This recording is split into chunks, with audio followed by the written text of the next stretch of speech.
This is Democracy Now!, democracynow.org, The War and Peace Report. I'm Amy Goodman. In Brimson, Minnesota, the temperature fell to minus 40 degrees Fahrenheit. Fargo, North Dakota, recorded temperatures as low as 32 degrees Fahrenheit, below zero.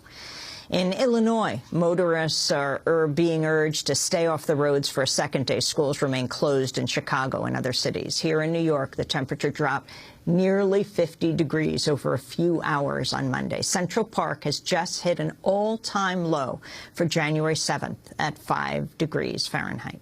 The previous record was set back in 1896. The cause? Well, it's called a polar vortex, a dense, frigid air that's descended as far south as Texas and Florida. According to the National Weather Service, temperatures are 20 to 40 degrees Fahrenheit below average in parts of Montana, North and South Dakota, Minnesota, Iowa, Wisconsin, Michigan, and Nebraska. To talk more about the record cold and the connection between the polar vortex and climate change, we're joined by Jeff Masters, Director of Meteorology at the Weather Underground. He's joining us from Ann Arbor, Michigan. First, Jeff, what's the temperature in Ann Arbor? It's about 14 below zero, 20-mile-an-hour winds, and that goes for a wind chill about 40 below zero. How unusual is that? It doesn't happen very often. The last time we saw conditions this cold was back in 1994. So tell us what an Arctic vortex is. Sure. It's a situation you see every winter over the Arctic. I mean, you've got 24-hour darkness up there, and the cold air tends to build and build and build because of the lack of sunlight. And when you get all that cold air up there, it tends to drive stronger winds. And those winds blow counterclockwise around the pole in a vortex, and those winds tend to isolate that cold air from the rest of the world. And so that cold air can stay cold. And when that happens to slosh over where we are, boy, we sure notice it. Here in New York, we're not only talking about record cold, but yesterday it was more than 50 degrees warmer. It dropped 50 degrees in a matter of hours. How unusual is this? Yeah, that's pretty rare to go a 50-degree change in one day. I mean, back on Sunday, you had, airplanes sliding off runways, and then it was 55 on Monday, and now you're down at 4 degrees, which, like you said, is a record low.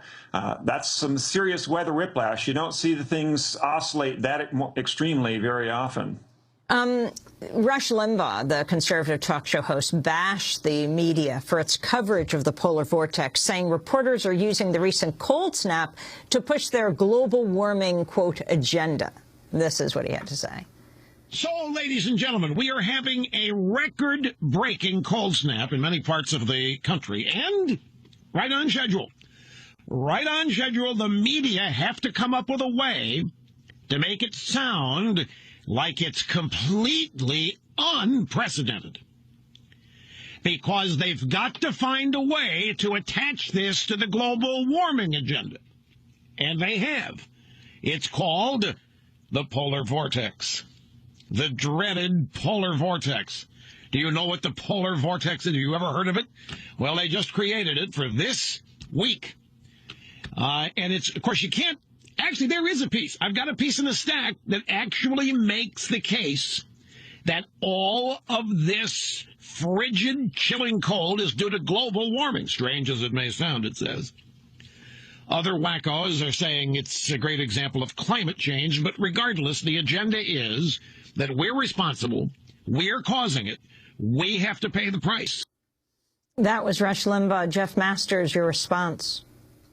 That's good for entertainment, but you don't go to Rush Limbaugh for science. I mean, the polar vortex has been around forever.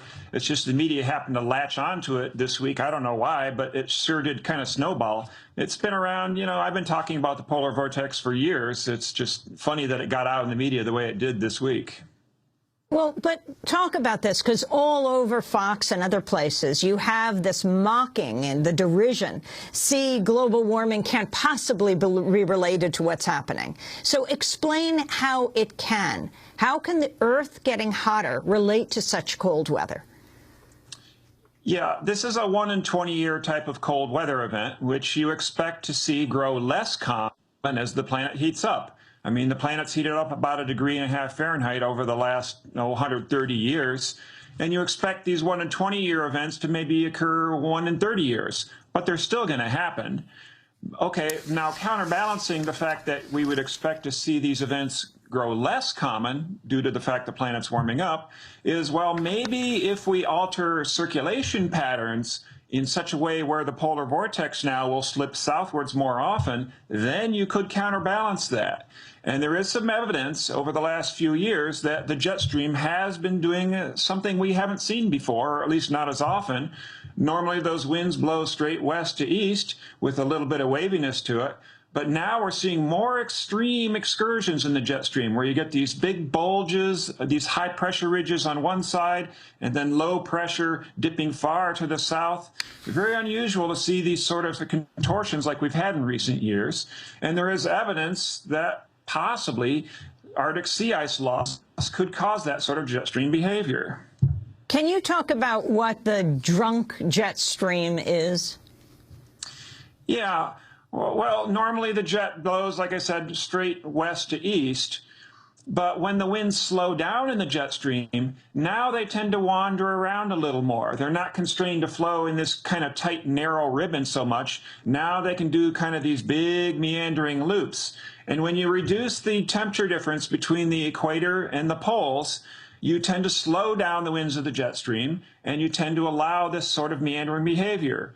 And this difference in temperature between the equators and the poles has been growing less and less in recent years because we've been losing so much Arctic sea ice. That allows the sun to shine more intensely up there because now you're exposing open water, which is dark, absorbs more sunlight, heats up the area, melts more ice in kind of a vicious cycle, and increases the warmth even more. So all this kind of makes sense that it could be the fact that warming in the Arctic is altering jet stream behavior. We hear descriptions of how what happens to skin when it's exposed to such cold. Jeff, can you talk more about that? Yeah, where I am in Detroit here, 40 below zero wind chill, if you expose your skin to that kind of extreme low temperature, you're asking for frostbite in just a minute or two. You really shouldn't go out and expose your flesh to that kind of extreme condition. Can you overall give us a roundup of extreme weather in 2013?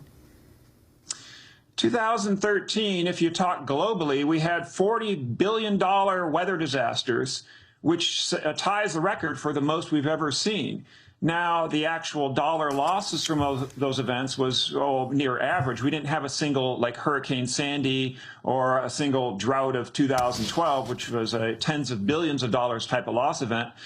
But that kind of a $40 billion sort of year for these events does make me say, wow, you know, that was a pretty extreme year, even though we didn't have a major La Nina event or an El Nino event, which tends to drive sort of an increase in extreme weather events.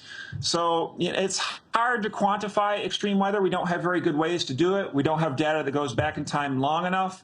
But certainly by that measure, by the number of billion-dollar disasters, it was a very extreme year. I'm looking at a piece from Think Progress by Emily Atkin. She says, on Sunday night, a reporter for the Weather Channel stood in a Minnesota snowstorm talking about local efforts to move homeless children into heated shelters. How cold is it supposed to get? The anchor back in the studio asked. The reporter replied, colder than Mars. Indeed, recent temperatures across the U.S. have been Mars-like. Jeff Masters? Yeah, I mean, North America is pretty amazing for its ability to create some very intense cold. All that 24-hour darkness over northern Canada makes for some very cold air masses, and when they spill south, you can get temperatures colder than Mars if you pick a very warm day on Mars near the equator. Well, I want to thank you for being with us, Jeff. Now we are... I'm Amy Goodman. Thanks so much for watching this report from Democracy Now!, your daily independent global grassroots news hour. We don't accept advertising or corporate funding, but rather rely on donations from viewers like you. Please make your contribution by visiting democracynow.org today. We need your support today to keep bringing you this hard-hitting, in-depth reporting.